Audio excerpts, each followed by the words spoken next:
Sino ka? Hindi iyon tanong para sa Ale na katatapos lang niyang lagyan ng lipstick, na ngayon ay todo ngiti sa harap ng maliit niyang salamin. Ang hibiscus red na pinili nito ay bumagay nga naman sa morena niyang kutis. Ang tanong na iyon, na namutawi lang sa isip ni Pamela, ay para sa babaeng nakatitig pabalik sa kanya mula sa piraso ng bubog na iyon, ang sarili niyang refleksyon. Mukha niya. Mga matang singkit na medyo may pagka-almond, ilong na hindi naman katangusan pero bumagay sa kabuuan ng mukha niya, at mga labing natural na mapula kahit walang kolorete. Pero ang emosyon sa mga matang iyon? Ang lalim ng titig na parang may hinahanap na hindi niya maintindihan. Parang hindi siya. Parang may ibang taong nakatira sa katawan niya, isang multo na ayaw umalis pero ayaw din namang magpakilala ng lubusan. Ay, ang ganda, hiha. Bagay na bagay sa akin itong kulay na to, masayang sabi ni Aling Nena, ang suki niya sa tapat ng kanilang maliit na pwesto sa palengke ng San Andres. Magkano nga ulit ito? Napapitlag si Pamela, pilit na iwinaksi ang kakaibang pakiramdam. Ngumiti siya, yung iting pang salesledi, matamis, magaan, at nang aakit bumili. 50 pesos lang po, Aling Nena. All natural po yan, gawa sa beeswax at natural pigments. Safe na safe po sa lips nyo. Aba, nga. Ang galing mo talagang gumawa, Pam. Sige, kukunin ko na to. At bigyan mo na rin ako nung sabon mong kalamansi, yung paborito ng anak ko. Sige po, eto na po. Maagap na kinuha ni Pamela ang isang bilog na sabon na nakabalot sa tuyong dahon ng saging, isang trademark ng kanyang Pamela's Potion, handmade cosmetics. Simple lang ang packaging, pero iyon ang gusto ng mga taga San Andres, mura, epektibo, at gawang lokal. Habang inaabot ang bayad at sukli, hindi niya maiwasang mapasilip ulit sa mumurahing salamin na nakasabit sa gilid ng kanyang display. Sino nga ba talaga siya? Pamela. Yun ang pangalang bigay sa kanya ni Aling Deli, ang kinagisnan niyang ina, simula nang magkamalay siya. Pero bago yun? Wala. Blanco. Parang isang pahina ng libro na binura ng pambura, at ang natira na lang ay mga bakas ng kung anong nakasulat doon noon, mga bakas na hindi niya mabasa, hindi niya maintindihan. Ang sabi ni Aling Dele, natagpuan daw siya nito sa tabing dagat, mga 10 taon na ang nakakaraan. Walang malay, basang-basa at mailagnat. Walang kasama, walang pagkakakilanlan, maliban sa isang kwintas na may kakaibang pendant na nakasabit sa lig niya. Yun lang. Mula noon, si Aling Delina ang nag-aruga sa kanya. Pinakain, binihisan, pinag-aral kahit sa public school lang. Itinuring siyang parang tunay na anak. Malaki ang utang na loob niya kay Aling Deli, kaya naman nagsusumikap siya. Ang paggawa at pagbebenta ng mga natural na sabon, lip balm, at kung ano-ano pang pampaganda ang naging paraan niya para makatulong sa kanilang gastusin. Ganda para sa hanap buhay, yun ang madalas niyang biro sa sarili. Ironiko, dahil ang sarili niyang tiganda ay ang kanyang pagkatao, ang kanyang nakaraan ay isang malaking palaisipan. Nang makaalis si Aling Nena, napabuntong hininga si Pamela.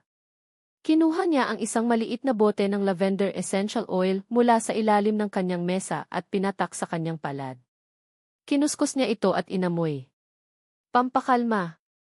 Kailangan niya to, lalo na kapag umaatake ang mga sandali na tulad kanina, yung mga sandaling titingin siya sa salamin at makakakita ng estranghero.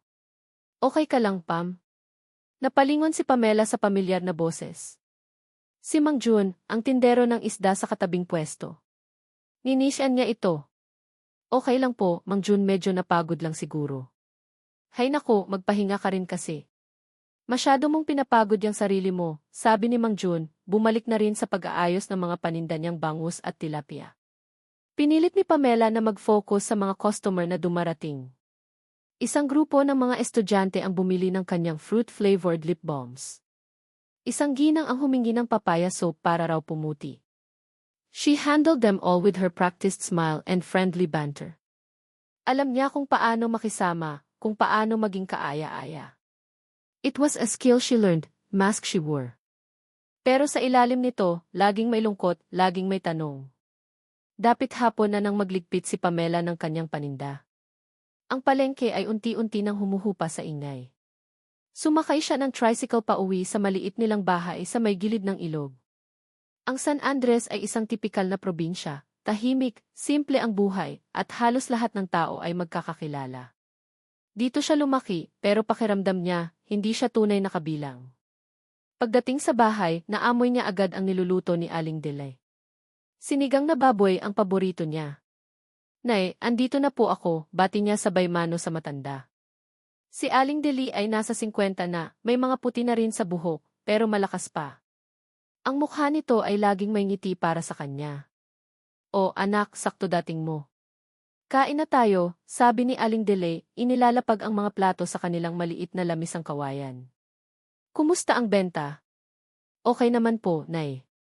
Marami-rami rin pong nabili si Aling Nena at yung mga estudyante kanina. Mabuti naman kung ganun. O siya, maghugas ka na ng kamay at nang makakain na tayo. Habang kumakain sila, simple lang ang kanilang usapan.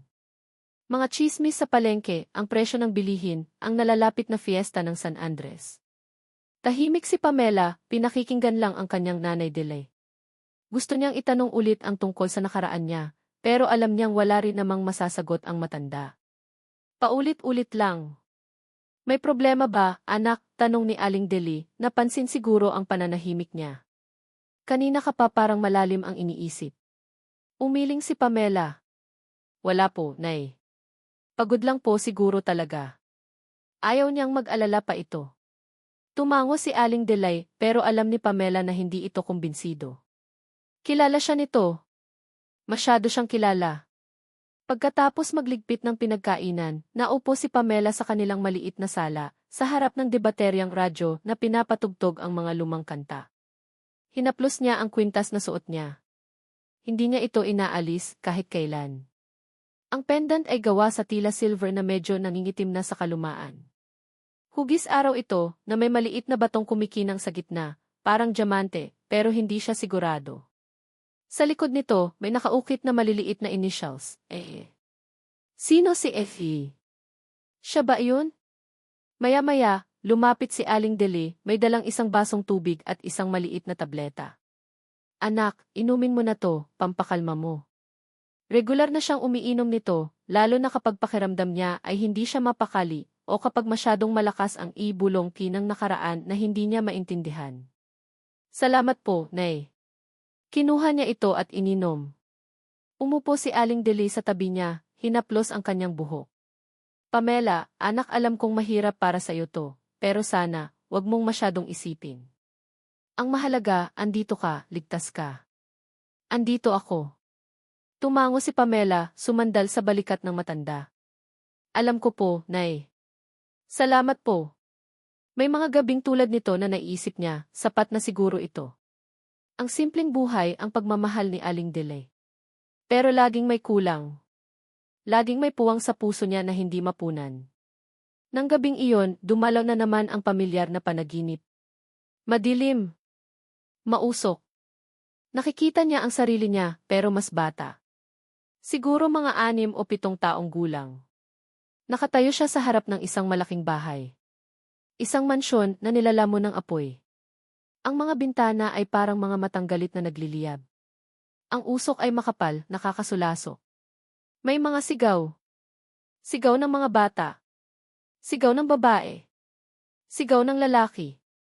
Marian. Marian, anak, nasaan ka? Isang boses ng lalaki, desperado. Parang tinatawag siya. Siya ba si Marian? Gusto niyang sumagot, pero walang boses na lumalabas sa lalamunan niya. Nakatayo lang siya doon, naninigas sa takot, pinapanood ang pagbagsak ng nagliliyab na kahoy mula sa bubong. Ang init ay dumadampi sa kanyang balat. Ang amoy ng nasusunog na kahoy at kung ano pa ay tumitimo sa kanyang ilong. Takbo, sigaw ulit. Ngayon, boses ng babae naman. Pero hindi siya makagalaw. Para siyang napako sa kinatatayuan niya. Ang tanging nagawa niya ay umiyak habang pinapanood ang mansyon na unti-unting nagiging abo. May aninong gumalaw mula sa gilid ng nagliliyab na bahay. Isang tao. Hindi niya maaninag ang mukha. Pero may hawak itong isang bagay na kumikinang. Tapos kadiliman. Nagising si Pamela na humihingal, basang-basa ng pawis ang kanyang likod at noo. Ang puso niya ay kumakabog na parang gustong kumawala sa dibdib niya. Luha ang tumutulo mula sa kanyang mga mata. Napahawak siya sa kanyang dibdib sa kwintas na suot niya. Mahigpit ang kapit niya dito na para bang ito lang ang tanging bagay na totoo sa mundong ito. Marianne. Bulong niya sa hangin ang pangalang narinig niya sa panaginip. Sino si Marian? Bakit parang ang sakit-sakit kapag naririnig niya ang pangalang iyon? Ang imahe ng nagliliyab na mansyon, ang mga sigaw, ang takot, sariwa pa rin sa isip niya. Paulit-ulit. Gabi-gabi o kung hindi man gabi-gabi, madalas. Ito ang dahilan kung bakit kailangan niya ng gamot pampakalma. Ito ang bangungot na hindi niya matakasan. Umupo siya sa gilid ng kanyang papag, nanginginig pa rin. Ang kwintas sa kamay niya. S.E.L. Marian Villanueva. Posible kaya? Pero sino sila? Nasaan sila? At bakit siya lang ang natira, kung sila nga ang pamilya niya? Bakit siya iniwan sa tabing dagat? Oh, hindi kaya sinadya siyang iwan? O mas? Malala pa ba? Na baka may nagtangkang iligpit ako, at ang sunog na iyon ay hindi aksidente. Napailing si Pamela, pilit na iwinawaksi ang masasamang kaisipan. Hindi maaari. Sino naman ang gagawa niyon sa isang bata? At bakit? Anong kasalanan ng isang musmos para danasin ang ganoong katakutan? Pero gaano man niya itanggi, ang mga tanong ay parang mga tinik na bumaon lalo sa kanyang dibdib. Napatitig siya sa bintanang kapis sa kanilang maliit na silid. Sumisilip na ang maputlang sinag ng umaga. Another day. Isa na namang araw na kailangan niyang harapin ang mundo ng may ngiti, na para bang walang bumabagabag sa kanya, na para bang buo ang kanyang pagkatao. Pero sa loob-loob niya, durog siya. Kulang. Laging naghahanap. Huminga siya ng malalim, sinubukang pakalmahin ang sarili. Ang amoy ng pandesal na niluluto ni Aling Deli mula sa kusina ay unti-unting umabot sa kanyang pang-amoy. Araw-araw na senaryo. Araw-araw na paalala ng buhay na meron siya ngayon, isang buhay na simple, payapa sa ibabaw, pero may nakatagong unos sa ilalim. Muli niyang tiningnan ang kwintas sa kanyang palad. S.E.L. Sino ka ba talaga, De? At sino ako? Magkaugnay ba tayo? O isa lang itong piraso ng metal na napulot ko, na binigyan ko ng kahulugan para lang may makapitan? Pero ang panaginip sobrang totoo ng pakiramdam. Ang takot, ang init, ang mga sigaw. Parang nangyari talaga. Parang isang alaala na pilit kumakawala mula sa kailaliman ng kanyang isip. Isang alaala na ayaw niyang harapin pero alam niyang kailangan. Dahan-dahan siyang tumayo. Nanghihina pa rin ang kanyang mga tuhod. Sumilip siya sa maliit na salamin na nakasabit sa dingding, yung salamin na ginagamit niya tuwing naghahanda para sa palengke. Ang babaeng nakatingin sa kanya ay may bakas pa ng luha sa gilid ng mga mata, medyo namumugto. Ang buhok ay gusot. Ito si Pamela, ang tindera ng handmade cosmetics. Ang ulila na inampon ni Aling Delay. Pero sa likod ng mga matang iyon, nakikita niya ang anino ng batang babae sa panaginip. Ang batang babaeng tinatawag na Marian. Ganda para sa hanap buhay, bulong niya sa sarili, isang mapait na ngiti ang sumilay sa kanyang mga labi. Hindi para sa alaala. Dahil ang tanging alaala na meron siya ay isang bangungot. Isinuot niya muli ang kwintas. Ang malamig na metal ay dumampi sa kanyang balat, nagpapaalala ng bigat nito, hindi lang pisikal na bigat, kundi bigat ng misteryo, ng mga tanong na walang sagot. Kailangan niyang malaman. Kailangan niyang malaman kung sino siya, kung saan siya nanggaling. Kahit pa ang katotohanan ay mas masakit pa sa mga panaginip niya. Pero paano? Saan siya magsisimula? Dito sa San Andres, walang nakakakilala sa kanya bago siya natagpuan. Ang tanging koneksyon niya sa nakaraan ay ang kwintas na ito at ang mga fragment ng isang nagliliyab na gabi. Humakbang siya palabas ng silid, dala-dala ang lungkot at intriga na bumabalot sa kanyang pagkatao. Ang araw ay sisikat, ang mga customer ay maghihintay sa palengke. Maglalagay ulit siya ng kolorete sa mga labi ng iba, magpapaganda ng ibang tao, habang ang sarili niyang pagkatao ay nananatiling isang blankong kanvas na may mga bakas ng apoy. Sino si Marian? At ano ang nangyari sa mansyon na iyon? Ang mga tanong ay umalingaw sa kanyang isip, mas malakas pa kaysa sa ingay ng umaga na nagsisimula ng bumalot sa maliit nilang bahay. This time, mas matindi ang pagnanais niyang malaman ang sagot. Kahit gaano pa ito kasakit. Kahit ano pa ang ibig sabihin nito para sa buhay na meron siya ngayon. Dahil pakiramdam niya, malapit na. Malapit na siyang may matuklasan. O baka naman, may makatuklas sa kanya.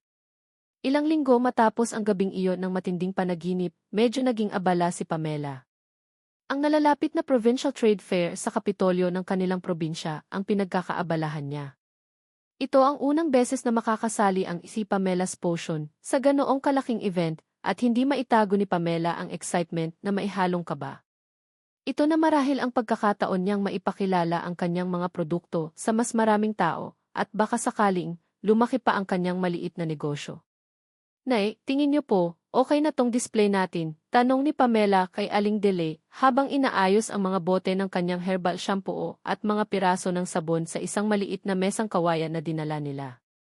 Nasa labas sila ng munisipyo ng San Andres, naghihintay ng jeep na maghahatid sa kanila at sa iba pang maliliit na negosyante papuntang Kapitolyo. Abay naman, anak. Ang gaganda nga ng mga iyan, sigurado akong magugustuhan iyan ng mga tao doon. Nakangiting sagot ni Aling Deli, pinupunasan ang noo ni Pamela na medyo pinagpapawisan na. Basta, huwag kang kakabahan, ha? Galingan mo. Ngumiti si Pamela. Opo, Nay. Para sa inyo to. Ang trade fair ay ginanap sa malaking covered court ng Kapitolyo. Pagsapit nila doon, namangha si Pamela sa dami ng tao at sa iba't ibang produkto na nakadisplay. May mga pagkain, damit, furniture, at kung ano-ano pang gawang lokal. Ang pwesto nila ay maliit lang, nasa isang sulok, pero pinilit ni Pamela na gawing kaaya-aya. Naglagay siya ng mga sariwang bulaklak ng gumamela at sampagita sa gilid ng kanyang display, at isang maliit na whiteboard kung saan nakasulat ang Pamela's Potion, Beauty Gift Nature, Crafted with Love. Nagsimula nang dumagsa ang mga tao. Karamihan ay mga taga-ibang bayan, may mga turista rin. Si Pamela, buong ngiti at sigla, ay ipinapaliwanag ang tungkol sa kanyang mga produkto. Good morning po, ma'am, sir. Tears sa inyo po itong aming all-natural soaps and cosmetics. Gawang kamay po yan, walang halong kemikal. Perfect po para sa sensitive skin. Isa sa mga bestseller niya ay ang sabong kalamansi. Ito po, ma'am, ang aming kalamansi soap. Hindi lang po pampaputi, nakaka-dry din po ng pimples. At ang bango, sobrang fresh, sabi niya sa isang babaeng may edad na tila interesado. May bumili rin ng kanyang Gugo shampoo at ng lip balm na gawa sa cocoa butter at pili nut oil. Wow, ang galing naman! Ang bango ng lip balm mo, Hija, sabi ng isang ale. Saan mo natutunan tong mga to? Natutunan ko lang po sa panonood at pagbabasa, ma'am. Tapos, trial and error po, nahihi ang sagot ni Pamela. Ang totoo, parang natural lang sa kanya ang pagtitimpla ng mga sangkap. Minsan, parang may bumubulong sa kanya kung ano ang dapat ihalo, kung ano ang magandang kombinasyon. Isa pa yun sa mga bagay na hindi niya maintindihan tungkol sa sarili niya. Sa kalagitnaan ng hapon, medyo humupa na ang dami ng tao. Napaupo sandal si Pamela sa isang tabi, uminom ng tubig. Si Aling Deli naman ay nag-ikot-ikot, tinitingnan ang ibang mga stalls. Maya-maya, may isang grupo ng mga taong naka-corporate attire ang lumapit sa kanyang pwesto. Mukhang mga organizer ng event o mga C. Isa sa kanila, isang lalaking matangkad, naka-Amerikana kahit mainit ang panahon, at may hawak na mikropono, ang siyang nagsasalita. May kasama itong cameraman. And here we have Pamela's Potion, sabi ng lalaki, lumapit sa display ni Pamela. A very interesting booth featuring all-natural, handmade cosmetics. Can you tell us more about your products, miss? Napatingin si Pamela sa AZ ng lalaki. Gabriel Villanueva, President, Villanueva Group of Companies. Villanueva. Kumabog ang dibdib niya. Marian Villanueva. Nagkataon lang ba? Pilit niyang kinalma ang sarili. Ngumiti siya. Pamela po. Pamela Cruz. Pamela, ulit ng lalaki, tumango. So, Pamela, what inspired you to create these products? Habang nagsasalita si Pamela tungkol sa kanyang mga sabon at lip balm, napansin niyang nakatitig sa kanya ang isa pang lalaki mula sa grupo. Mas bata ito kay Gabriel, siguro nasa late 20s lang. Matangkad din, may magandang tindig, at mga matang seryoso pero parang mailungkot. Nakatayo lang ito sa gilid, hindi umiimik, pero ang titig nito ay parang tumatago sa kanya. Parang may hinahanap. Parang may kilala. Nailang si Pamela, pero pinilit niyang huwag ipahalata. Nagpatuloy siya sa pagsasalita, nag-focus kay Gabriel Villanueva. Nang matapos ang maikling interview, nagpasalamat si Gabriel. Very impressive, Pamela. We need more young entrepreneurs like you. Keep up the good work. Salamat po, sagot ni Pamela. Aalis na sana ang grupo nang biglang humakbang palapit sa kanya, yung lalaking kanina pa nakatitig. Ngayon, mas malapitan, nakita ni Pamela na gwapo ito. Moreno, may matangos na ilong at mga labing parang pamilyar. Excuse me, sabi ng lalaki, ang boses ay mababa at medyo garal. Can I ask you something? Sige po, nautal na sagot ni Pamela. Ang mga mata ng lalaki ay puno ng pagtataka.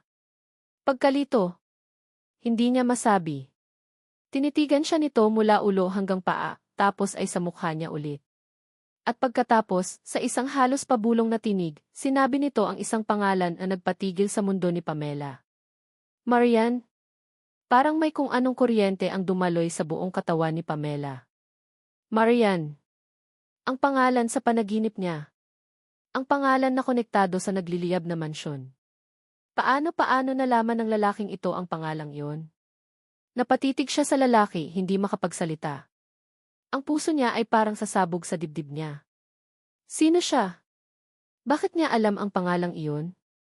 Nakita ni Pamela ang pagbabago sa mukha ng lalaki. Mula sa pagtataka, naging pag-asa. Tapos, parang may biglang naalala. Ang mga mata nito ay bahagyang nanlaki. Ay! I'm sorry, sabi ng lalaki, biglang umiling na parang natauhan. Nagkamali yata ako. You just remind me of someone. Si Pamela, na medyo nakabawi na sa pagkabigla, ay pilit nang umiti, kahit na ang loob niya ay gulong-gulo. Ah, ganoon po ba? Okay lang po. Madalas po akong mapagkamalan. Isang kasinungalingan.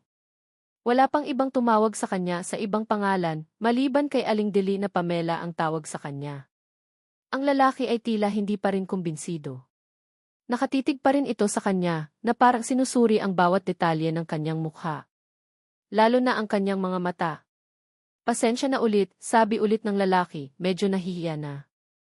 Yes, the way, I'm Miguel. Miguel Sandoval. Inilahad nito ang kamay. Nag-alinlangan si Pamela, pero tinanggap niya ito. Pamela Cruz po. Ang kamay ni Miguel ay mainit at medyo magaspang, parang sanay sa trabaho. Ang paghawak nito ay matatag. Nice to meet you, Pamela, sabi ni Miguel, pero ang mga mata nito ay hindi pa rin inaalis sa kanya. Maganda ang mga produkto mo. Keep it up. Salamat po, tanging nasabi ni Pamela. Umalis na si Miguel kasama ang grupo ni Gabriel Villanueva. Naiwan si Pamela na tulala, nanginginig ang mga kamay. Marian. Tinawag siya nitong Marian. At ang apelyido ng kasama nito, Villanueva. Marian Villanueva. Hindi. Hindi pwede. Nagkataon lang to lahat. Masyado na siyang nag-iisip. Masyado siyang apektado ng mga panaginip niya. Pero ang titig ni Miguel parang may alam ito.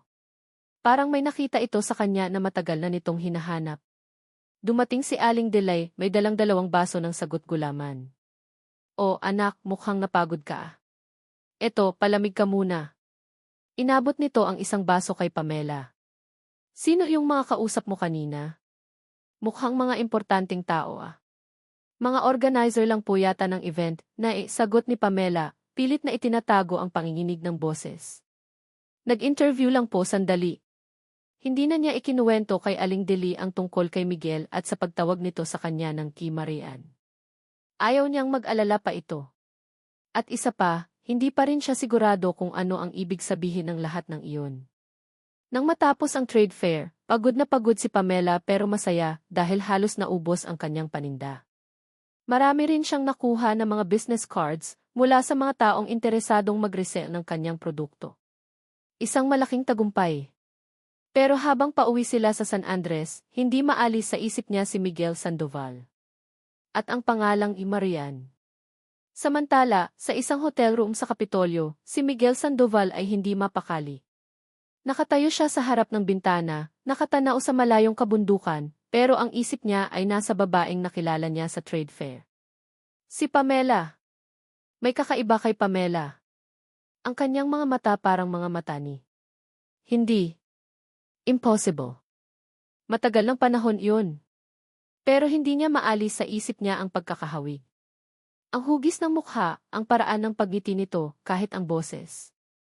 Kinuha ni Miguel ang kanyang wallet. Mula sa isang lihim na compartment, kinuha niya ang isang lumang litrato, medyo kupas na ang mga kulay. Larawan ito ng isang batang babae, mga 6 o 7 taong gulang, nakangiti habang yakap-yakap ang isang teddy bear. Ang buhok nito ay itim at unat, may bangs. Ang mga mata nito ay malaki at bilugan, puno ng saya. Si Marian. Ang kanyang pinsan. Ang nawawalang si Marian Villanueva. Matagal niyang tinitigan ang litrato, pagkatapos ay ipinikit ang mga mata. Ang imahe ni Pamela ay lumitaw sa kanyang isip. Magkahawig nga sila. Sobrang magkahawig. Could it be, bulong niya sa sarili. After all these years. Ang pamilya Villanueva ay matagal nang sumuko sa paghahanap kay Marian. It's been almost 15 years since the fire. Ang sunog na tumupok sa kanilang ancestral home at kumuha sa buhay ng mga magulang ni Marian, sina Tito Ricardo at Tita Elena. Si Marian, naisip ng lahat, ay kasamang nasawi sa sunog na iyon kahit na hindi natagpuan ang katawan nito. Pero si Miguel, hindi siya nawala ng pag-asa. May pakiramdam siyang buhay pa si Marian. Isang pakiramdam na hindi niya maipaliwanag. Itong si Pamela Cruz taga San Andres. Isang maliit na bayan sa tabi ng dagat. Ang San Andres ay hindi kalayuan sa lugar kung saan nangyari ang sunog noon. Posible kaya? Kinuha ni Miguel ang kanyang cellphone. May kailangan siyang tawagan. Kailangan niyang malaman ang lahat tungkol kay Pamela Cruz. Kung talagang siya na nga ang matagal na nilang hinahanap, kailangan niyang mag-ingat. Dahil kung totoo ang hinala niya, hindi lang ito simpleng pagkikita. Maaaring may panganib na naghihintay. Para kay Pamela. At para sa kanya. Ang pagtawag niya sa pangalang Marian kanina hindi iyon sinasadya. Nadulas lang ang dila niya. Pero ang reaksyon ni Pamela parang may kung anong nag-trigger dito. Parang may naalala. O baka naman, guni-guni lang niya yon. Pamela Cruz, ulit ni Miguel. Sino ka ba talaga? Ang gulat at kilig na naramdaman ni Pamela nang marinig ang pangalang Marian ay napalitan ng mas matinding kaba at pag-asa. Ang lalaki sa seminar baka siya na ang susi sa mga tanong niya. O baka naman, isa lang itong malaking pagkakamali na lalo lang gugulo sa isip niya. Ang hindi niya alam, ang pagkikita nila ni Miguel Sandoval ay simula pa lang ng isang paglalakbay na babago sa lahat. Isang paglalakbay pabalik sa nakaraan, tungo sa katotohanan. At marahil, tungo sa pag-ibig na hindi niya inaasahan. Ilang araw ang lumipas mula nang makabalik si Pamela mula sa trade fair, medyo bumalik na sa dati ang takbo ng buhay niya sa San Andres. Patuloy ang paggawa niya ng mga pampaganda, ang pagtitinda sa palengke, at ang paminsan-minsang pag-aalaga kay Aling Delay na medyo sinisipon na naman. Pero may isang bagay na nagbago, ang laman ng isip niya. Si Miguel Sandoval. Ang pangalang Marian. Ang mga tanong na mas lalong dumami at lumalim. Sinubukan niyang i-search online ang Miguel Sandoval at Villanueva Group of Companies. Maraming lumabas na resulta. Isa nga itong malaking korporasyon, may mga negosyo sa real estate, hotels, at agriculture. Si Gabriel Villanueva ang nakalistang presidency. Si Miguel Sandoval naman, ayon sa isang article, ay Vice President for Operations at pamangkin ni Gabriel. Pamangkin. Kung si Gabriel ay kapatid ng posibleng ama ni Marian, ibig sabihin, pinsan niya si Miguel. Kung siya nga si Marian. Napapailing na lang si Pamela. Masyado nang malayo ang nararating ng imahinasyon niya. Baka nga nagkataon lang talaga. Baka kamukha lang talaga niya yung Marian na yun. Isang umaga, habang nag-aayos siya ng kanyang mga paninda sa palengke, may isang babaeng lumapit sa pwesto niya. Kakaiba ito sa karaniwang mga customer niya. Maputi, matangkad, balingkinitan, at ang suot ay pang Manila, naka-ripped jeans, oversized t-shirt, at sneakers na mukhang mamahalin. May dala itong malaking backpack at mukhang turista. Hi! Good morning, masiglang bati ng babae. Ang ngiti nito ay kasing liwanag ng araw. Wow, ang cute naman ng mga products mo. Handmade ba to lahat? Ah, opo, ma'am. Ako po mismo ang gumagawa, sagot ni Pamela, medyo na-intimidate sa confidence ng babae. Really? That's so cool. Ang galing, sabi ng babae, kinuha ang isang bote ng kanyang papaya body scrub. Pwede ko bang amuyin? Sige po. Inamoy ito ng babae. Yedsef, ang bango. Natural na natural. Ang galing mo, girl. Tapos, inilahad nito ang kamay. You said the way, I'm Ella. Ella Rodriguez. Pamela po. Pamela Cruz, sagot ni Pamela, nakipagkamay. Ang kamay ni Ella ay malambot, pero ang hawak ay palakaibigan. Nice to meet you, Pamela. So, anong abutin ko dito? Gusto kong itry lahat. Natawa si Pamela. Ang sigla ni Ella ay nakakahawa. Sa loob lang ng ilang minuto, parang gumaan ang pakiramdam niya. Nag-explain siya tungkol sa kanyang mga produkto, at si Ella naman ay tila genuinely interested, tanong ng tanong. Bumili ito ng halos lahat ng klase ng sabon niya, ng body scrub, ng lip balm, at ng Gugu shampoo. Grabe, ang dami mong binili, sabi ni Pamela habang inaayos ang mga pinamili ni Ella sa isang bayong. Kasi, I love supporting local and natural products. Plus, ang ganda ng branding mo, ha? Pamela's Potion. Ang witty, sabi ni Ella, kindat pa. Alam mo, I think you have a lot of potential. Pwede tong I level up. Naku, salamat po, nahihiyang sabi ni Pamela. Pangpalengke lang po muna. Ano ka ba? Don't say lang. Malayo mararating yan. Actually, I'm here in San Andres for a few weeks. I'm volunteer teacher sa isang small community school dito. Baka pwede tayong mag-collab? I can help you with your marketing, maybe even online selling. I'm good with social media, you know. Nagulat si Pamela sa alok ni Ella. Online selling. Parang ang layon yon sa mundo niya. Pero at the same time, na-excite siya. Talaga po? Naku, malaking tulong po yun. Pero wala po akong masyadong alam sa mga ganyan. No worries. I'll teach you. It'll be fun, sabi ni Ella. So, friends. Ngumiti si Pamela, yung totoong ngiti na hindi pang salesledi. Friends. At doon nagsimula ang pagkakaibigan nila ni Ella. Halos araw-araw, pagkatapos ng klase ni Ella sa hapon, dumadaan ito sa pwesto ni Pamela sa palengke. Minsan, tinutulungan siya nitong magbenta. Minsan naman, nagkwekwentuhan lang sila. Si Ella ay taga Maynila, anak mayaman, pero sobrang down to earth at kalog. Marami siyang kwento tungkol sa buhay sa syudad, sa mga party, sa mga kaibigan niyang sosyal. Si Pamela naman, nakikinig lang, paminsan-minsan ay nagsha-share din ng konti tungkol sa simpleng buhay niya sa San Andres. Isang hapon, naisipan ni Ella na i-livestream ang pagbebenta ni Pamela. Girl, let's tearside this. Para makita ng mga friends ko sa Manila ang products mo. Medyo kinabahan si Pamela noong una, pero si Ella ang bahala sa lahat.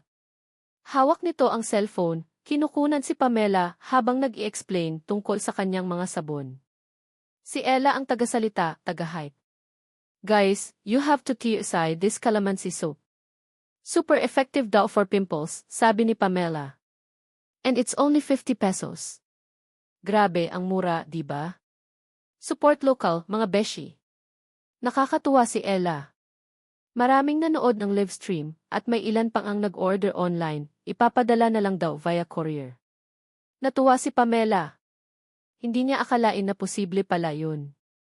Isang araw, pagkatapos ng kanilang e-livestream session, na medyo umulan pa, niyaya ni Ella si Pamela na maligo sa ulan kasama ang ilang mga bata sa kalye. Tara, Pam! Ang sarap maligo sa ulan, no? When was the last time you did this? Nag-alinlangan si Pamela. Naku, Ella, baka magkasakit tayo. Ano ka ba? Minsan lang to. Saka, di ba may herbal remedies ka naman dyan? Biro ni Ella, sabay hila kay Pamela palabas ng kanyang pwesto. At doon, sa gitna ng kalsada, kasama ang mga batang nagtatawanan at nagsisigawan, naligo sila sa ulan. Basang-basa, pero ang saya-saya. Tumawa si Pamela ng malakas, yung tawang matagal na niyang hindi nagagawa. For a few moment, nakalimutan niya ang mga problema niya, ang mga tanong sa isip niya. Naging bata ulit siya, carefree and happy. Pagkatapos ng paliligo sa ulan, nagyaya si Ella na umuwi muna sa bahay nila Pamela para magpatuyo at magkape. Dinala ni Aling Deli ang mga tuwalya. Nako, kayong mga bata kayo, para kayong mga paslit, natatawang sabi ni Aling Deli. O, magbihis na kayo at baka sipunin kayo niyan. Habang nagbibihis si Pamela sa kanyang maliit na kwarto, pumasok si Ella. Wow, ang simple lang ng room mo, Pam, pero ang cozy, sabi ni Ella, umupo sa gilid ng papag. Napansin nito ang kwintas na nakasabit sa liig ni Pamela, na medyo lumabas mula sa basa nitong damit. Ang ganda naman ng necklace mo, sabi ni Ella, lumapit para tingnang mabuti. Unique yung pendant. Ano yan, araw? Hinawakan ni Pamela ang kwintas. Parang araw. Ito lang ang tanging bagay na meron ako mula sa dati. Tinitigan ni Ella ang pendant. Bigla, parang may nagbago sa ekspresyon ng mukha nito. Sumeryoso. Pam, saan mo nakuha to? Natagpuan daw ako ni Nanay Deli sa tabing dagat. Suot ko na raw to, sagot ni Pamela, nagtataka sa biglang pagbabago ng tono ni Ella. Kinuha ni Ella ang pendant, maingat na sinuri. Ang mga daliri nito ay bahagyang nanginginig. Girl, this looks so familiar. Familiar? Parang nakita ko na to dati. Nag-isip si Ella ng malalim. Sa salumang bahay ng lola ko sa probinsya. May picture doon ng isang batang babae. Pinsan yata ng mama ko o pinsan ng lola ko, hindi ko sure. Bata pa ako noon. Pero yung batang yun, suot niya yung ganitong-ganitong kwintas. Nanlaki ang mga mata ni Pamela. Talaga? Sure ako. Yung araw na pendant, tapos may maliit na bato sa gitna. Teka, Lee. Biglang kinuha ni Ella ang kanyang cellphone. Tatawagan ko si Mommy. Itatanong ko. Mabilis na nag-dial si Ella. Mommy. Hi. May itatanong lang ako. Yung old house ni Lola sa Batangas, di ba may mga pictures doon? Naalala mo ba yung picture ng isang girl na maisuot na son necklace? Narinig ni Pamela ang boses ng ina ni Ella mula sa kabilang linya, medyo mahina pero klaro. Son necklace? Ah, si Marian? Yung anak ni Kuya Ricardo at Ate Elena. Bakit mo natanong, anak? Marian. Ricardo. Elena.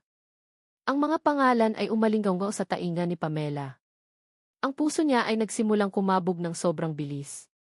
Mommy, yung necklace. Yung friend ko dito sa San Andres, si Pamela maisuot siyang ganoong kwintas, sabi ni Ella, ang boses ay puno ng excitement at hindi makapaniwala. Exactly the same.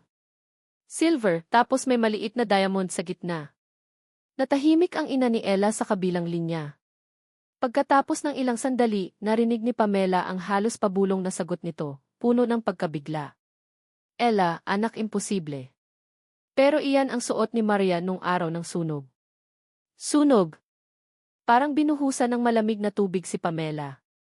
Ang mga salitang iyon ay tumama sa kanya na parang kidlat. Ang panaginip niya. Ang nagliliyab na mansyon. Ang sigaw na Marian. Nabitawan ni Ella ang cellphone. Napatingin ito kay Pamela, ang mga mata ay nanlalaki sa gulat at awa. Si Pamela naman ay napahawak sa kanyang kwintas, ang mga daliri ay nanginginig. Ang pendant na dati ay simbolo lang ng misteryo, ngayon ay parang may bigat ng isang trahedya. Pam ni. Sabi ni Ella, ang boses ay nanginginig na rin. Ikaw ba si Marian? Hindi makasagot si Pamela. Ang mga luha ay nagsimula ng mamuo sa kanyang mga mata. Ang mga piraso ng palaisipan ay unti-unting nabubuo, pero ang larawang nabubuo ay nakakatakot. Isang larawan ng apoy, ng pagkawala, ng isang nakaraang pilit niyang tinatakasan pero ngayon ay humahabol na sa kanya. Ang kaibigang dumating lang ng biglaan, si Ella, ang siyang nagdala ng isang napakalaking revelasyon. Isang revelasyon na maaaring magpabago ng lahat. Ella D. Bulong ni Pamela, ang boses ay basag. Hindi ko alam. Pero sa kaibuturan ng kanyang puso, alam niya. Ang lungkot na laging naroon. Ang pakiramdam na may kulang. Ang mga panaginip. Ang kwintas. Lahat ay nagtuturo sa iisang direksyon. Siya nga marahil si Marian. Si Marian Villanueva. Ang batang nawala sa sunog. Pero kung buhay siya, nasaan ang pamilya niya? At bakit siya napunta sa San Andres? Anong nangyari sa gabing iyon? Ang pag-asa na may malaman tungkol sa kanyang nakaraan ay biglang nahaluan ng matinding takot. Dahil kung siya nga si Marian, ang katotohanang naghihintay sa kanya ay maaaring mas masakit pa kaysa sa hindi pagkaalam. Napatingin si Pamela kay Ella, na ngayon ay nakatingin sa kanya na may halong pag-aalala at determinasyon. Alam ni Pamela na simula pa lang ito. At si Ella, ang kakaibang kaibigan niya, ay naroon para sa kanya. Handa siyang samahan sa pagtuklas ng katotohanan, gaano man ito kasakit. Ang intriga ay lalong lumalim. Ang pag-asa ay nagsisimula ng magkahugis. Pero kasabay nito, ang anino ng panganib ay tila papalapit na rin. Ang sumunod na mga araw matapos ang revelasyon tungkol sa kwintas ay puno ng tensyon at hindi mapakaling pag-iisip para kay Pamela, o dapat bang sabihin, Marian na. Si Ella, sa tulong ng kanyang ina, ay nagsimulang kumilos. Kinontak nila si Miguel Sandoval. Noong una, tila nag-aalangan pa si Miguel, marahil iniisip na baka isa lang itong scam o maling akala. Pero nang ipadala ni Ella ang litrato ni Pamela na suot ang kwintas, at ikinuwento ang pagkakadiskubre nila, naging mabilis ang mga pangyayari. Isang hapon, habang nagtitinda si Pamela sa palengke, may isang itim na van ang huminto sa tapat ng kanyang pwesto. Bumaba mula roon si Miguel Sandoval. Kasama niya ang isang mas matandang babae, may dignidad ang tindig, pero baka sa mukha ang lungkot at pag-asa. Ipinakilala siya ni Miguel bilang si Tita Amelia, kapatid ng yumaong ama ni Marian, si Ricardo Villanueva. Nang makita ni Tita Amelia si Pamela, natigilan ito. Ang mga mata nito ay nanlalaki, dahan-dahang lumapit kay Pamela, na para bang hindi makapaniwala sa nakikita. Hinawakan nito ang mukha ni Pamela, ang mga kamay ay nanginginig. Diyos ko, ikaw nga di. Bulong nito, ang mga luha ay nagsimulang tumulo. Marian, apo. Hindi alam ni Pamela ang gagawin. Ang pagyakap ng babae ay mahigpit, puno ng pananabik at sakit. Naamoy niya ang pabango nito, isang amoy na pamilyar pero hindi niya matukoy kung saan nanggaling. May kung anong kumurot sa puso niya. Ito ba ang pamilya niya? Napag-usapan na kailangan ng ECT test para makasiguro. Pumayag si Pamela.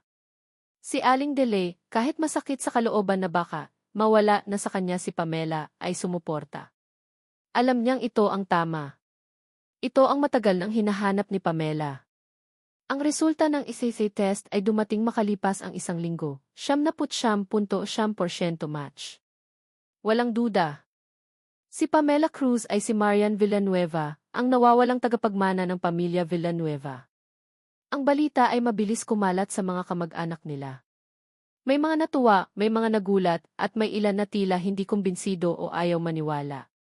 Napagdesisyonan na kailangan ng bumalik ni Marian sa Maynila, sa bahay ng mga Villanueva. Sasamahan siya ni Ella at ni Miguel.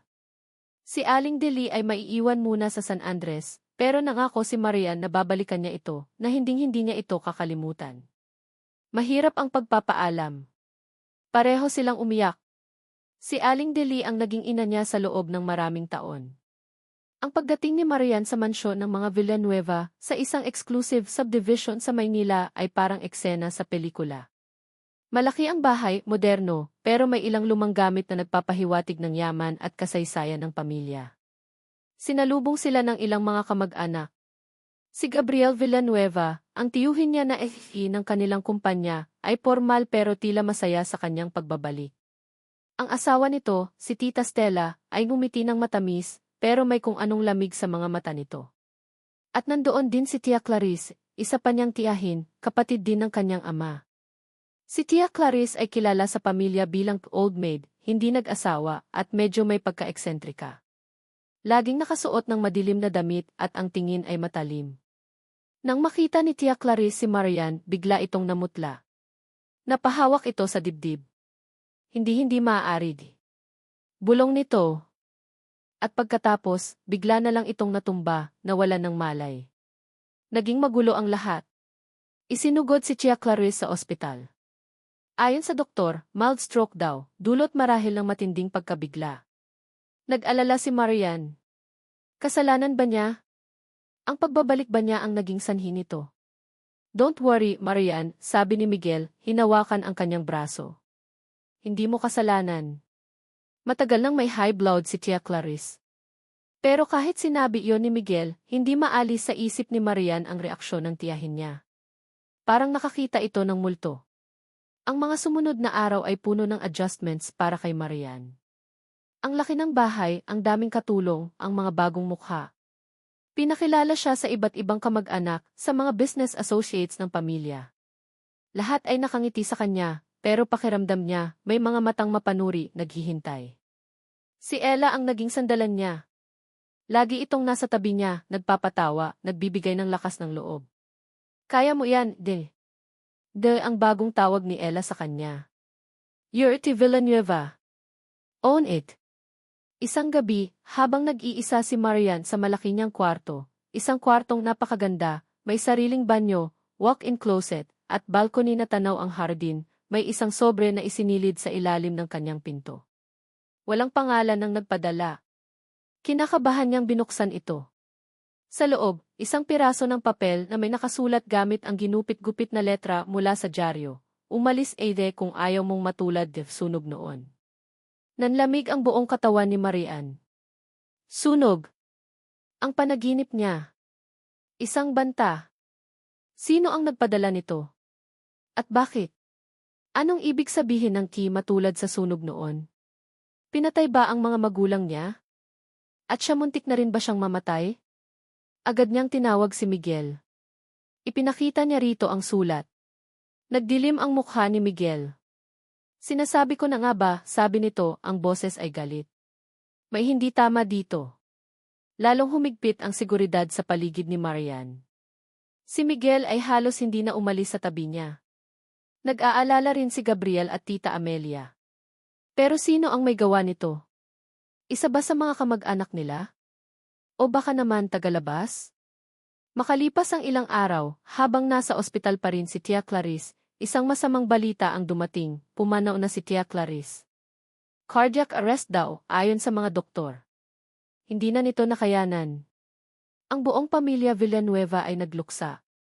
Kahit paano, nalungkot si Marian. Hindi man niya masyadong nakilala si Tia Clarice, tiyahin pa rin niya ito. At ang pagkamatay nito, kasunod ng banta sa kanya, ay nagdulot ng mas matinding kaba. Sa burol ni Tia Clarice, naroon ang halos lahat ng angkan ng Villanueva. Maraming nakikiramay. Habang nakatayo si Marian malapit sa kabaong, kasama si Ella, may isang babaeng lumapit sa kanila. Medyo may edad na, pero elegante pa rin. Si Tita Stella, ang asawa ni Gabriel. Marian, Hija, sabi ni Tita Stella, ang boses ay malambing. Nakikiramay ako. Alam kong hindi naging maganda ang unang pagkikita ninyo ni Clarice, pero sana, huwag mong isipin na may kinalaman ka sa nangyari. Salamat po, Tita Stella, sagot ni Marian. Alam mo, Marian, patuloy ni Tita Stella, si Clarice, medyo sensitive yan. Masyado siyang apektado sa mga nangyari noon. Lalo na sa pagkamatay ng mga magulang mo. At sa pagkawala mo. Baka nabigla lang talaga siya nang makita kanya ulit. Tumango lang si Marian. May kung anong hindi tama sa sinasabi ni Tita Stella. Parang masyadong rehearsed. Nang gabing iyon, pagkatapos ng burol, habang pauwi na sila ni Ella sa mansyon, dumaan sila sa isang medyo madilim na hallway papunta sa elevator. Bigla, may dalawang lalaking nakaitim na sumulpot mula sa isang sulok at sinubukan silang harangin. Anong kailangan nyo? Sigaw ni Ella, humarang kay Marian. Hindi sumagot ang mga lalaki. Ang isa ay sinubukang agawin ang bag ni Marian. Ang isa naman ay tila may hinahanap sa bulsa. Tuloong, sigaw ni Marian. Mabilis na kumilos si Ella. Itinulak niya ang lalaking malapit kay Marian. Huwag niyong gagalawin ang kaibigan ko. Sumigaw din siya ng tulong. Sakto namang dumating si Miguel, kasama ang ilang security guard ng building. Mabilis na tumakas ang dalawang lalaki, pero bago sila tuluyang mawala, narinig ni Marian ang sinabi ng isa, hindi pa tayo tapos, Marian. Nanginginig si Marian sa takot. Niyakap siya ni Ella. Okay ka lang, eh. Wala bang kinuha sa'yo? Umiling si Marian pero napahawak siya sa kanyang leg. Ang kwintas. Ang kwintas niya. Yung kwintas ko di. Bulong niya, kinakapa ang kanyang leg. Wala na. Nahablot yata ng isa sa mga lalaki. Ano, gulat na sabi ni Ella. Patingin. Kinapa ni Ella ang leg ni Marian. Pagkatapos, bigla itong napangiti. Andito pa. Itinuro nito ang loob ng damit ni Marian. Nalaglag lang sa loob ng damit mo. Thank God. Nakahinga ng maluwag si Marian. Kinuha niya ang kwintas. Buti na lang. Ito na lang ang tanging alaala niya sa kanyang mga magulang, bukod sa mga panaginip. Pero ang insidente sa elevator ay nagpatunay ng isang bagay, may gustong manakit sa kanya. At hindi ito simpleng pagnanakaw lang. Ang target ay siya. Si Marian Villanueva. Sino ang nasa likod nito? Ang mga taong nagpadala ng banta? At bakit? Ano ang kinalaman ng pagbabalik niya sa lahat ng ito? Si Miguel ay galit na galit. Hindi na to tama. Kailangan na nating malaman kung sino ang may pakana nito. Bago pa may masamang mangyari sa'yo, Marian. Ang dating gulat at takot ni Marian ay unti-unting napapalita ng determinasyon. Kung sino man ang may gustong manakit sa kanya, hindi siya papayag na magtagumpay ito. Kailangan niyang malaman ang katotohanan. Para sa sarili niya. Para sa mga magulang niya. At para sa pamilyang matagal niyang hinanap. Ang pagbabalik tanaw ay masakit. Ang mga banta ay nakakatakot. Ang burol ay nag-iwan ng lungkot. Pero sa gitna ng lahat ng ito, may isang bagay na lumilinaw, kailangan niyang maging matapang. Dahil ang laban para sa kanyang pagkatao, at para sa kanyang buhay, ay nagsisimula pa lang. Ang mga araw na sumunod sa burol ni Tia Clarice, na sa huli ay lumabas na hindi pala tuluyang pumanaw, kundi dumanas lamang ng matinding collapse at kasalukuyang nagpapagaling pa rin sa ospital, bagamat mahina pa rin ang kondisyon. At sa tangkang pag-atake sa elevator ay nag-iwan ng mabigat na ulap sa mansyon ng mga Villanueva.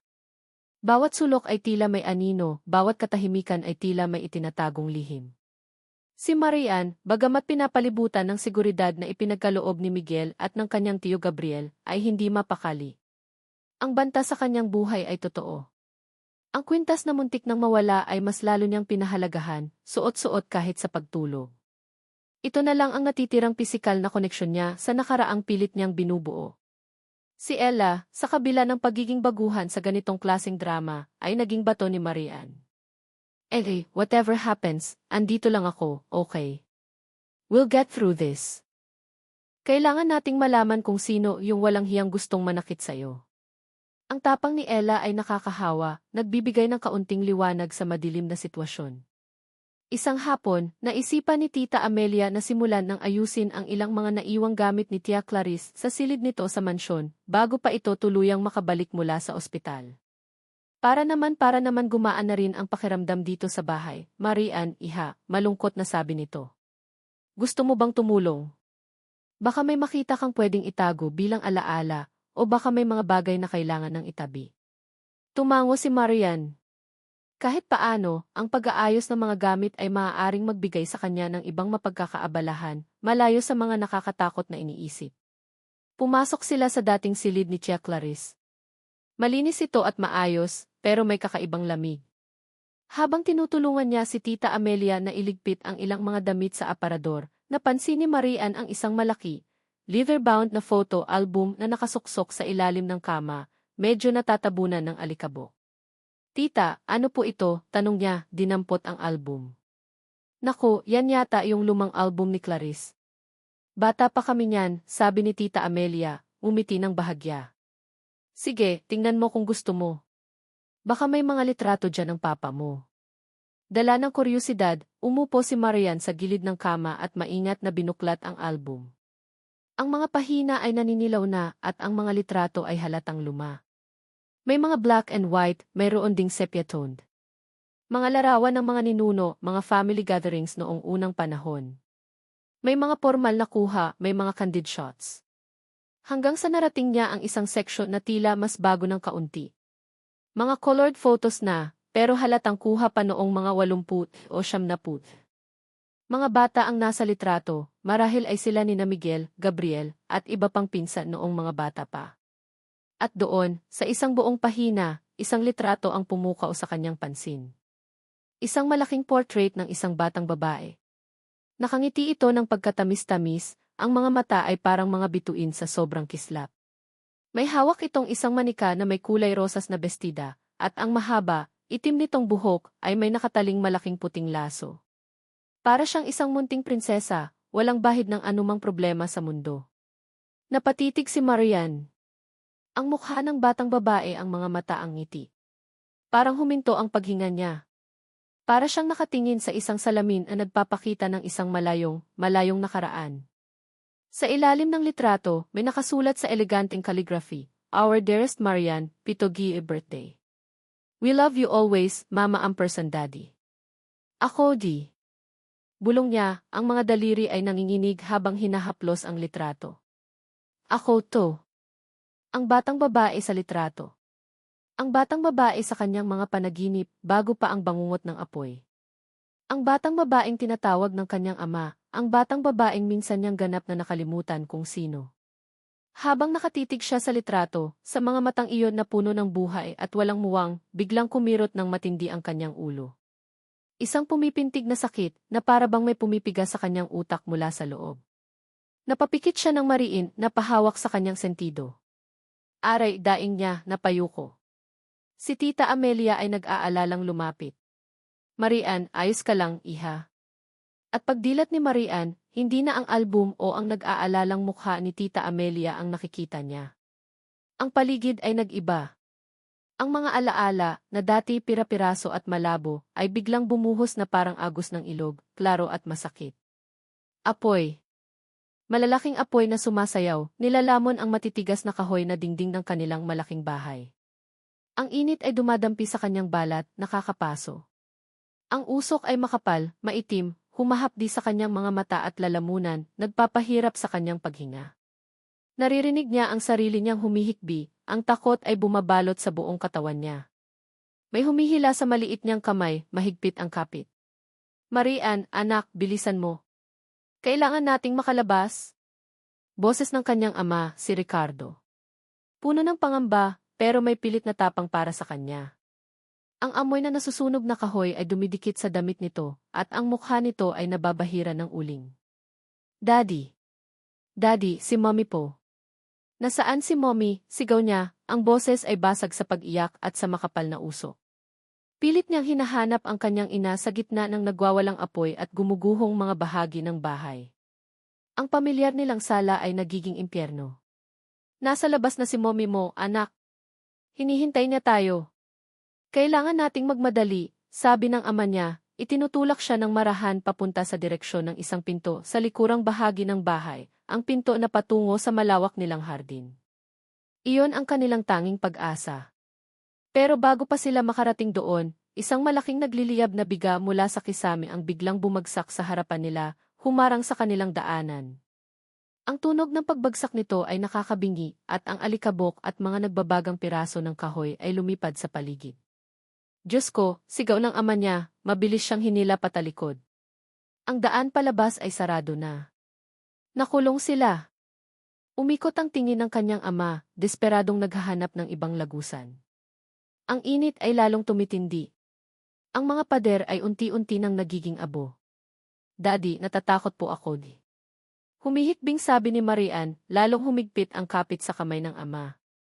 Bigla, sa gitna ng usok at nagliliyab na mga anino, may isang figura silang naaninag malapit sa isang bintana na medyo malayo pa sa pinakamatinding apoy. Isang babae. Clarice, sigaw ng kanyang ama. Clarice, tulungan mo kami. Buksan mo ang bintana. Tulungan mo kaming makalabas. Si Chea Clarice. Nakatayo ito doon, hindi kalayuan sa kanila, pero hindi gumagalaw. Ang mukha nito ay hindi niya maaninag ng husto dahil sa usok, pero may kakaiba sa tindig nito. Walang bakas ng pag-aalala, walang bakas ng pagnanais na tumulong. Nakatayo lang ito, pinapanood sila, na para bang isa lamang silang eksena sa dula-dulaan. Clarice, ano pang hinihintay mo? Ang mga bata.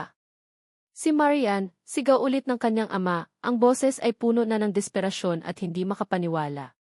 Dahan-dahang lumingon si Clarice sa kanila. At sa sandaling iyon, sa kabila ng usok, nakita ni Marian ang isang malamig, kalkuladong ngiti sa mga labi ng kanyang tiyahin. Isang ngiti na nagpatindig ng kanyang mga balahibo, mas nakakatakot pa kaysa sa apoy na pumapalibot sa kanila. Pagkatapos, dahan-dahan itong tumalikod at naglakad palayo, papalabas ng silid, iniwan sila sa gitna ng nagliliyab na impyerno. Hindi Bulong ng kanyang ama, ang pag-asa sa boses nito ay biglang naglaho, napalitan ng matinding sakit at pagtataksil. At pagkatapos, ang huling naalala ni Marian ay ang sigaw ng kanyang ama, Marian, tumakbo ka. Magtago ka. Huwag kang magpapakita. At ang malakas na pagtulak nito sa kanya papunta sa isang maliit na siwang sa dingding na gawa sa yero, malapit sa hardin, bago ito tuluyang lamunin ng makapal na usok at bumagsak na mga debris. Hindi. Daddy. Napasigaw si Marian na pabalikwas mula sa masakit na alaala. Pawis na pawis siya, humihingal, at ang mga luha ay walang tigil sa pag-agos sa kanyang mga pisngi. Niyakap siya ni Tita Amelia. Marian, anong nangyari? Nanaginip ka ba? Umiling si Marian, ang mga mata ay nanlalaki pa rin sa takot at sa bigat ng katotohanang bumagsak sa kanya. Hindi po panaginip, tita.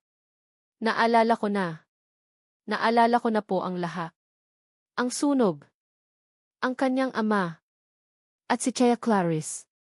Si Tia Clarice ang may kasalanan. Siya ang nagpabaya. O mas malala pa, siya ang may kagagawan? Para saan? Para sa mana? Sa mga sumunod na oras, ikinuwento ni Marian kina Tita Amelia, Miguel, at Ella ang lahat ng kanyang naalala. Ang bawat detalye ng gabing iyon. Ang malamig na titig ni Clarice. Ang pagtalikod nito. Ang huling sigaw ng kanyang ama. Galit. Iyon ang naramdaman ni Miguel. Matinding galit. Si Tita Amelia naman ay hindi makapaniwala, umiiyak. Si Ella ay tahimik lang na nakikinig, pero baka sa mukha nito ang determinasyon. Kinabukasan, nagpatawag ng pamilya si Gabriel Villanueva. Naroon din si Tita Stella. At sa sorpresa ng lahat, dumating si Tia Clarice, naka-wheelchair, mukhang mahina pa rin pero may kakaibang tapang sa mga mata. Kasama nito ang isang abogado. Narinig ko ang mga paratang, sabi ni Clarice, ang boses ay mahina pero may diin. Kasuklam-suklam. Isang kasinungalingan mula sa isang batang hindi alam ang kanyang sinasabi. Hindi ako nagsisinungaling, matapang na sagot ni Marian, tumayo. Ang takot niya ay napalitan na ng tapang na dulot ng sakit. Nakita kita, Tia Clarice. Nakita kita noong gabing iyon. Iniwan mo kami ni Daddy para mamatay. Nagkaroon ng matinding komprontasyon. Si Clarice ay mariing itinanggi ang lahat. Ang abogado nito ay nagsabing walang ebidensya, puro salita lang ng isang batang na trauma. Pero si Marian ay hindi nagpatinag. Ang kwintas na ito, sabi niya, hinawakan ang pendant sa kanyang leg. Ito ang palatandaan. Ito ang iniwan sa akin ng mga magulang ko. At ito ang magpapatunay kung sino talaga ako at kung ano ang ginawa mo. Bigla, sa gitna ng sigawan, sinubukang agawin ni Clarice ang kwintas mula kay Marian. Akin na iyan. Isa kang impostor. Hindi kasi Marian, sigaw nito, ang mukha ay puno ng galit at takot. Naitulak ni Miguel si Clarice palayo kay Marian. Huwag mong gagalawin ang pamangkin ko. Ang eksena ay naging chaotic. Pero sa gitna ng lahat, isang bagay ang naging malinaw kay Marian. Kailangan niyang ilabas ang katotohanan. Hindi lang para sa sarili niya, kundi para sa katarungan ng kanyang mga magulang. Kinabukasan, sa tulong ni Miguel at Ella, at sa suporta ni Tita Amelia at ilang pang kamag-anak na naniniwala sa kanya, nagpatawag si Maria ng isang press conference. Maraming media ang dumating, curious sa biglaang paglitaw ng nawawalang tagapagmana ng mga Villanueva at sa kontrobersyang bumabalot dito. Nakatayo si Marian sa harap ng mga kamera, nanginginig pero determinado. Huminga siya ng malalim. Magandang hapon po sa inyong lahat. Simula niya, ang boses ay medyo nanginginig pa noong una pero unti-unting tumatag. Sa loob ng maraming taon, namuhay ako bilang si Pamela Cruz, isang babaeng walang alaala ng kanyang nakaraan. Pero ngayon, naaalala ko na po ang lahat. Tumingin siya diretso sa mga kamera. Ako po si Marian Villanueva, anak ni na Ricardo at Elena Villanueva. At narito po ako para sabihin ang katotohanan tungkol sa gabing nasunog ang aming tahanan, ang gabing kinuha sa akin ang aking mga magulang. Ang sakit ng nakaraan ay naroon pa rin, pero kasabay nito, may bagong tuklas na katatagan. Ang babae sa salamin, ang batang si Marian, ay nagising na. At handa na siyang harapin ang lahat. Ang press conference ay nagdulot ng malaking ingay. Ang kwento ni Marian Villanueva, ang pagkawala, ang pagbabalik, ang mga akusasyon laban sa sarili niyang tiyahin, ay naging laman ng balita sa loob ng maraming linggo. Nagkaroon ng formal na imbestigasyon. Bagamat mahirap patunayan ang lahat, dahil sa tagal ng panahon, ang testimonya ni Marian, kasama ang ilang ebidensyang nakalap ni na Miguel. Tulad ng mga lumang bank records na nagpapakita ng malaking paggalaw ng pera ni Clarice, pagkatapos ng sunog, ay sapat para mabuksan muli ang kaso. Si Clarice, sa ilalim ng matinding pressure at sa pagbagsak ng kanyang kalusugan, ay tuluyang umamin sa ilang mga kasalanan, kabilang na ang financial fraud at obstruction of justice. Bagamat patuloy pa ring itinanggi ang direktang pagkakasangkot sa pagsisimula ng apoy. Ang hatol sa kanya ay pagkabilanggo na isinilbi na lamang sa isang hospital arrest dahil sa kanyang kondisyon. Para kay Marian, ang hustisya ay hindi perpekto, pero sapat na ang malaman ng publiko ang katotohanan at makita ang unti-unting pagbagsak ng taong nagdulot ng matinding sakit sa kanyang pamilya. Ang mas mahalaga, nabigyan niya ng boses ang kanyang mga magulang. Ang buhay ay dahan-dahang bumalik sa kinormal, kung matatawag mang normal ang buhay ng isang tagapagmana na biglang sumulpot mula sa nakaraan. Marian Villanueva na siya ngayon sa mata ng batas at ng lipunan. Maraming pinto ang nagbukas para sa kanya, yaman, koneksyon, oportunidad. Pero sa puso niya, may bahagi pa rin ni Pamela Cruz, ang simpleng babae mula sa San Andres. Pinili niyang huwag lubusang talikuran ang buhay na iyon. Tinanggap niya ang kanyang pagiging Villanueva, ang mga responsibilidad na kaakibat nito. Tumulong siya sa pamamalakad ng ilang charity foundations ng kanilang pamilya. Ngunit hindi niya kinalimutan ang San Andres. Madalas siyang bumisita kay Aling Dele na itinuring pa rin niyang pangalawang ina. Dala-dala pa rin niya ang mga aral ng simpleng pamumuhay at ang halaga ng pagtulong sa kapwa. At doon, sa San Andres, nagsimula ang isang bagong pangarap. Kasama si Ella, na naging parang tunay na kapatid sa kanya, nagtayo sila ng isang maliit na negosyo, ang Si Pamela's Potion, pero ngayon, mas pinalaki na, mas profesional ang dating, pero nanatili ang puso nito. Ang paggamit ng mga natural na sangkap at ang pagbibigay ng kabuhayan sa mga kababaihan sa komunidad. Nag-o-offer sila ng mga training sa paggawa ng sabon at iba pang produkto. Isa sa mga eksena na madalas makita sa kanilang maliit na workshop sa San Andres ay si Marian, kasama si Ella, na matyagang nagtuturo sa isang grupo ng mga kabataang babae kung paano gumawa ng lipstick mula sa beeswax at natural colorants. Ang mga dalaga ay masayang nakikinig, ang kanilang mga mata ay kumikinang sa bagong kaalaman at pag-asa. Okay girls, dahan-dahan lang sa paghalo, ha? Para maging smooth yung texture, nakangiting sabi ni Marian, ginagabayan ang kamay ng isang dalagita. At tandaan, ang pinakaimportanteng sangkap. Pagmamahal sa ginagawa nyo. Wow, Ate Marian, ang galing nyo po, sabi ng isa sa mga babae. Sana maging kasing galing nyo kami someday.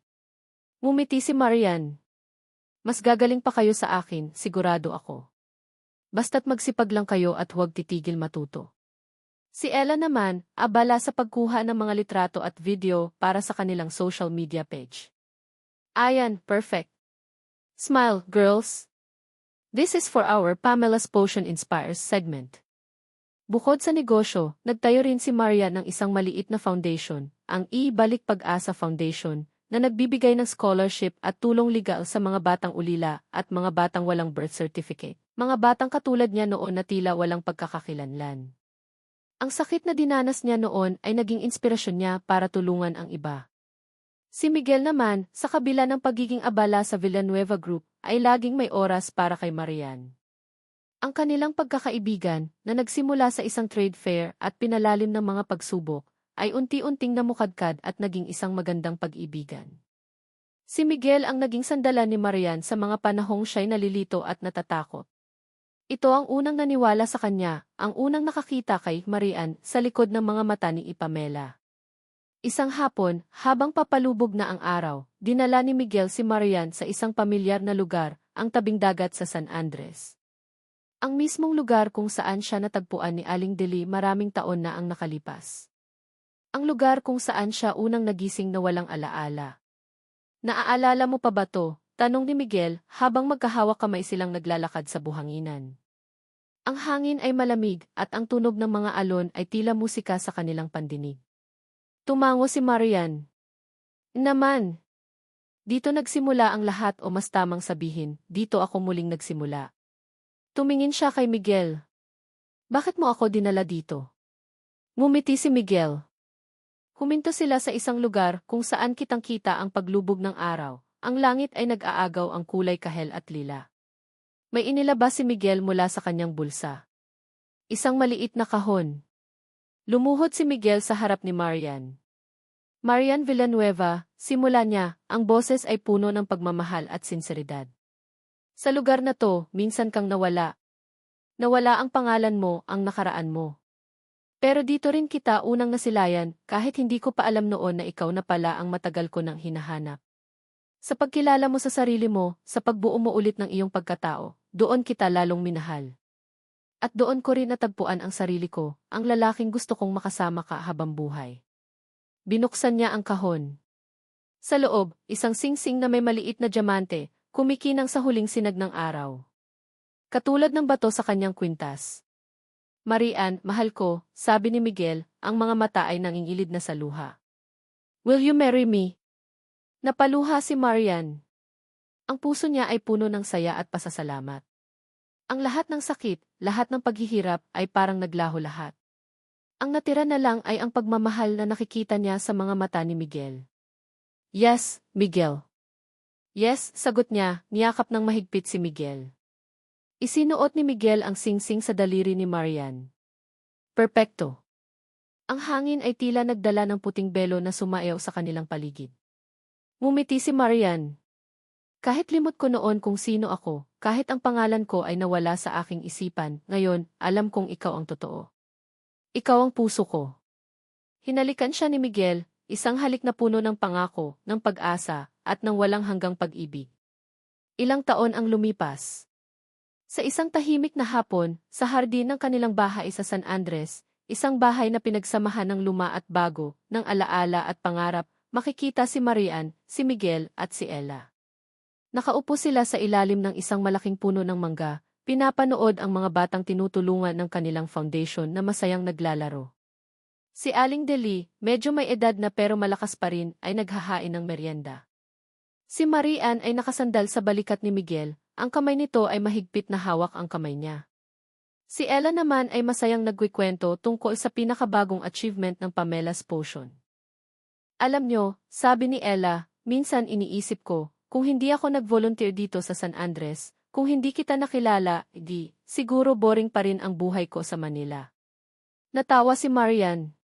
At kung hindi ka dumating, siguro hanggang ngayon, tindera pa rin ako sa palengke na nagbebenta ng sabon at nagtataka kung sino ba talaga ako. Destiny, sabi ni Miguel, hinalikan ang buhok ni Marian. Everything happens for a reason. Tumingin si Marian sa papalubog na araw. Ang buhay ay hindi laging madali. Maraming pagsubok, maraming sakit. Pero sa bawat pagsubok may aral. Sa bawat sakit may paghilom. At sa pagkilala niya sa kanyang sarili, sa pagharap niya sa kanyang nakaraan, natagpuan niya hindi lang ang kanyang pamilya, kundi pati na rin ang tunay na pag-ibig, at ang tunay na kahulugan ng pagkakaroon ng isang tahanan. Isang tahanan na hindi nasusukat sa laki o yaman, kundi sa pagmamahal at pagtanggap. Isang pamilya na hindi kailangan ng dugo para mabuo, kundi ng puso at malasakit. Sa likod ng bawat alaala may bagong simula. At si Marian Villanueva, na minsan ay si Pamela Cruz, ay handa nang harapin ang bawat bukas, kasama ang mga taong mahal niya, sa ilalim ng araw na laging sisikat para magbigay ng bagong pag-asa.